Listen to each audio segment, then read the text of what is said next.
Uh, Hello everyone. So today I'm going to present crime and punishment in educational context, power, complicity, and the failure of parental involvement. So these are my personal information, table of contents, and my research question is that how does R.K. Narayan's portrayal of parental involvement, teacher survival, and child agency in his short story reflect a broader failure of educational structures, particularly in terms of power, complicity, and the systematic marginalization of professional ethics? And hypothesis is that while parental involvement is often theorized as essential to student success, and Narayan's story demonstrates that this distorted form of involvement, permissiveness, and indoctrination and superficial monitoring produce dysfunctional learning environments. In such contexts, teachers are compelled into complicity due to economic precarity, and while children develop agency through manipulation rather than authentic learning. And thus, Narayan exposes how structural failures in educational context transform power relationship into cycle of exploitation rather than empowerment. So first we have an introduction that parents role is more important in child's education. That here we can see that parental involvement through vital for student success is none by R.K. Narayan to fail as a home indulgence, and one way communication and superficial participation collapse into dysfunction. That here Narayan suggests that education is not individual issues, but it's shaped by power, economy, and authority. So that is the main point also in that. And here we can see that child, though apparently powerless, but he manipulate both, like a teacher and parents. So that is the very main point about that. Children don't have any power, but while they manipulate both teachers and parents. Uh, then we have another point, that the teacher's dilemma and professional versus survival. That in this we can find that how teacher struggling between professional rules and the need to survive. So that is the main point. Here we can see that in this we can find the professional goal, that obtain 50 in the class test and go up by double promotion to the first form as his parents fondly hoped. And what is the reality, that forced to be station master. That here we can see that in the Narayan story we can find that forcefully child forcefully teachers have to become a station master for the child. So that is the very uh, manipulation we can find in this. And also teacher have to tell a story of animals.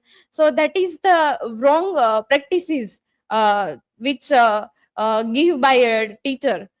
So that is the main point. And physical exhaustion, that the teacher's face was flushed and he gasped uncomfortably, and he felt a darkness swelling up around him.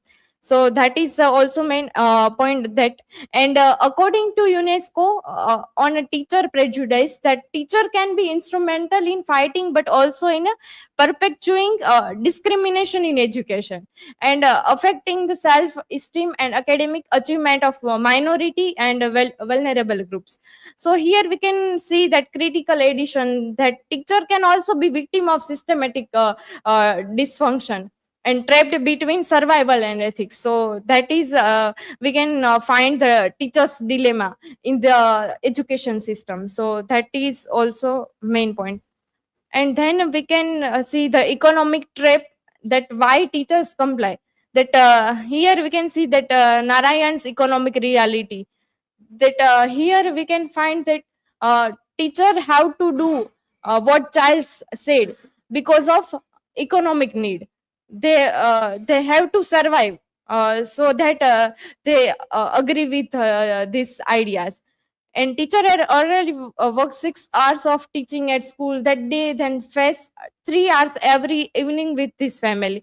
And the teacher have to agree with the idea, because they never agree with the idea, then they don't get money for that. So that is the big point here we can find. Then contemporary research context from juvenile also, that teachers in middle schools that often have over 100 students, affecting the teacher's ability to reach out to the parents. And here the organizational structure creates barriers where parents might not know which teacher to approach if they wanted to be in contact with the school.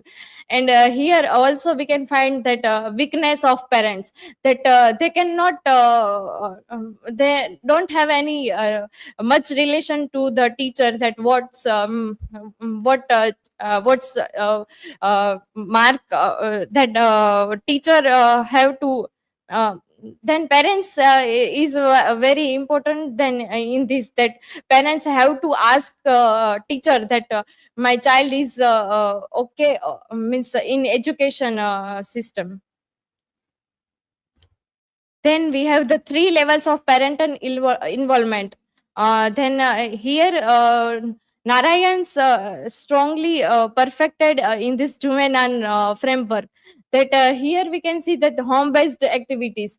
So parents have filled up his cupboard with all kinds of sweets and biscuits, and left it to his good sense to devour them moderately.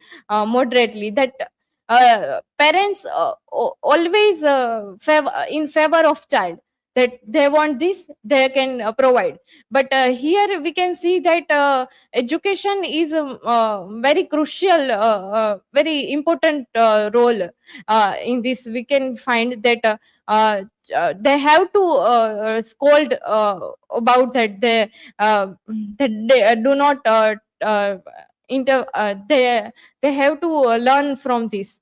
Then school communication, that parents lecture teacher daily on theories, result one way indoctrination, not partnership. And here we can find that juveniles, according to juveniles, that only about one half the parents reported that they have had never contacted the school about their child's performance, but less than one third of the students were under the impression that their parents had talked to a teacher or a counselor. So that is the main issue about the today's time also. And here we can see that Narayan's twist, that parents never genuinely communicate with teacher about actual learning. That is the also main point, that parents never ask for her children.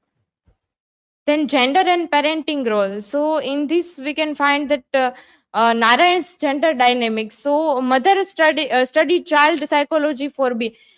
It means that here both parents are educated, but they cannot understand education very importantly.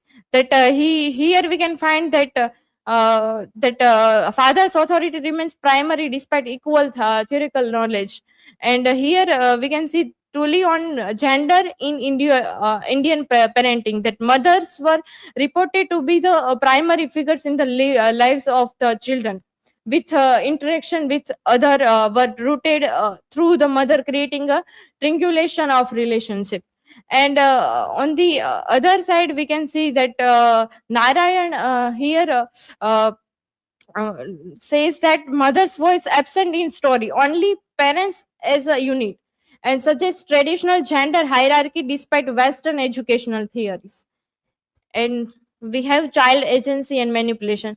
As I mentioned earlier, that a child have no power, but therefore they manipulate on teachers and parents also. So how the boy controls both her adults, that threatens expose it, that I will tell them. So that is the forcefully they like they want a station master, and also tell a story on animal. So that is the forcefully doing by a teacher. Then physical evasion, that wheeled about madly and made the teacher run round the garden thrice. That is the wrong, exactly wrong. But here, because of economic needs, teacher have to do this. Then strategic retreat, that unaggressively slunk behind his parents and by look and gesture appealed to the teacher not to betray him. And here we can also find that children is very good in action, that they emotionally blackmail parents and teachers also. So the final bargain is that teacher lies to protect boy, and boy becomes a grateful and won't give him up now. And here, according to UNESCO, we can see that students may internalize stereotype, and which compounds negative effects on their sense of belonging and education achievement.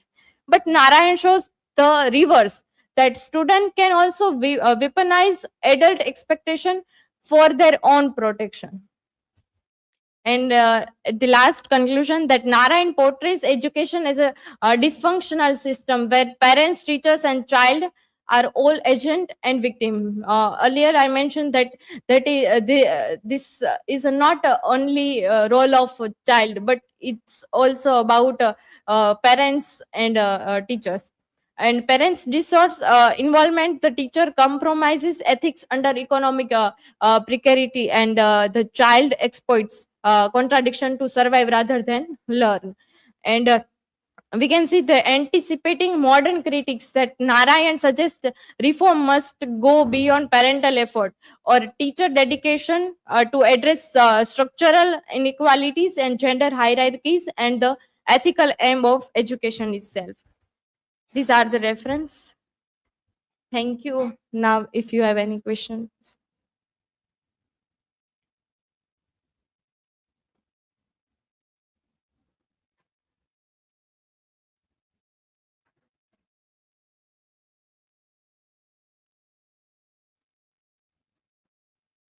So, Shruti, my question for you: how does the child challenge the view of students as a passive victims? Yes, as I earlier mentioned that this child is manipulate both teacher as well as parents through the emotional tricks and also threat and escape. And he uses a contradiction in the system to that protect him. So that is the main answer of that.